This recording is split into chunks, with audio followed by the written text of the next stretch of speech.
Nah, ini yang saya bilang tadi, ada beberapa strategi dalam melakukan efisiensi pajak. Yang pertama adalah tax saving. Nah, ini misalnya melalui alternatif penggunaan pajak yang lebih rendah. Contohnya itu misalnya pembelian natura. Ya, nanti secara teknis kita akan kasih contohnya. Nah, jadi menjadi tambahan penghasilan. Jadi kalau natura itu kalau perusahaan memberikan natura, natura itu dalam bentuk kenikmatan ya, dalam bentuk barang langsung atau fasilitas langsung. Nah, seperti kalau di karyawan itu biasanya ada bus karyawan atau transport antar jemput. Nah, itu nanti kalau di laba rugi, di bebannya itu biaya seperti itu tidak boleh menjadi beban perusahaan. Ya, kenapa bisa? Nanti kita akan bahas. Kemudian tax avoidance, ini penghindaran pajak. Nah, apa itu mengefisiensikan beban pajak yang secara beban pajak dengan cara menghindari pengenaan pajak dengan mengarahkan pada transaksi yang bukan objek pajak. Nah, misalnya tadi natura peningkatan natura secara maksimal ketika perusahaan mengalami rugi. Jadi kalau rugi itu kan tidak kena pajak badan. Nah, jadi ketika posisi perusahaan mengalami rugi, ya natura itu bisa di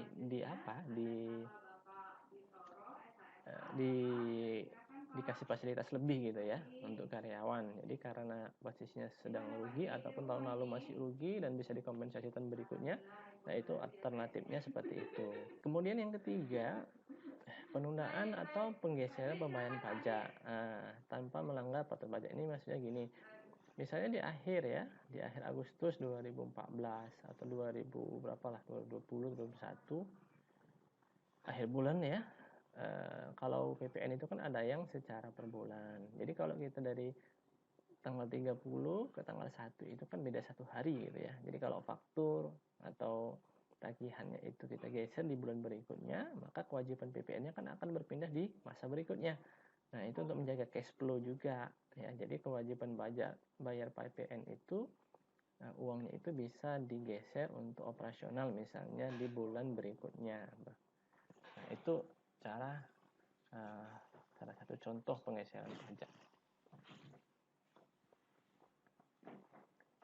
Oke, kemudian selanjutnya adalah mengoptimalkan kredit pajak yang diperkenankan ya. Nah, ini terkait dengan PPh final ya.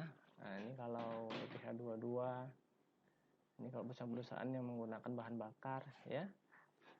Oke, selanjutnya misalnya menghindari pemeriksaan pajak dengan cara menghindari lebih bayar. Nah, ini terkait misalnya kalau di waktu berjalan perusahaan sudah banyak kredit pajaknya dan penghasilan yang relatif menurun gitu ya. Jadi ketika kondisi seperti itu perusahaan bisa memilih atau mengajukan pengurangan angsuran PPh pasal 25. Nah, kemudian yang keenam, contohnya itu adalah menghindari pelanggaran terhadap peraturan perpajakan. Nah, ini contohnya lupa untuk melapor membayar, jadi itu akan mengakibatkan terkena denda atau sanksi. Nah, makanya perusahaan wajib pajak itu harus tahu aturan-aturan perundang-undangan perpajakan. Oke, selanjutnya ini ada fungsi daripada manajemen perpajakan ya. Yang pertama itu adalah untuk perencanaan pajak supaya lebih efisien dengan memanfaatkan celah atau loopholes ya, celah aturan perpajakan sehingga pajak bisa lebih minimal. Kemudian ada dengan cara apa? Ini tadi penghindaran pajak nanti dengan memanfaatkan gray area dalam perpajakan. Nah, coba cari apa itu gray area perpajakan ya. Nah, kemudian ada penghindaran ini yang berisiko ya. Nah, ini jangan. Kemudian yang ketiga tax saving, penghematan pajak. Ini yang seperti yang saya bilang tadi, kita ada alternatif ya antara membeli di warung dengan di restoran. Tentunya ini akan beda. Kalau di restoran itu biasa kena pajak lagi ya, kalau di warung itu biasanya tidak kena pajak gitu. Kemudian tax administration atau tax compliance, ini kepatuhan. Ya, jadi ini kita memaksimalkan supaya tidak kena sanksi, denda, bunga. Ya, ini terkait dengan pelaporan dan pembayarannya tadi gitu, pajak terhutangnya.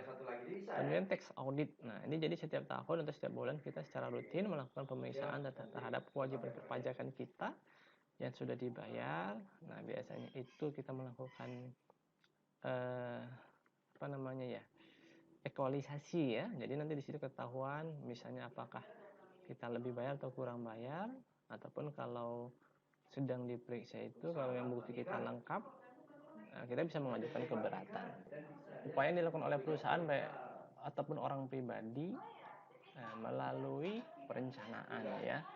Nah, jadi sebelum waktu atau masa berjalan itu kita rencanakan atau secara rutin direncanakan pajak-pajak yang akan dibayar atau yang telah dibayar atau telah dipotong oleh pihak lain ya. Jadi sehingga nanti lebih efisien. Nah, perencanaan pajak ini adalah pengorganisasian ya usaha wajib pajak atau pribadi dengan memanfaatkan berbagai celah gitu ya. Jadi tax planning ini bagian daripada manajemen perpajakan. Oke, saya rasa untuk pertemuan kita yang perdana ini sampai sini dulu ya. Terima kasih atas perhatiannya. Kalau ada yang didiskusikan silahkan di komen ya, atau di WA langsung. Jangan lupa di like dan di subscribe channel atau materi kita kali ini. Terima kasih. Sampai ketemu lagi. Selamat bertemu di pertemuan berikutnya. Assalamualaikum warahmatullahi wabarakatuh.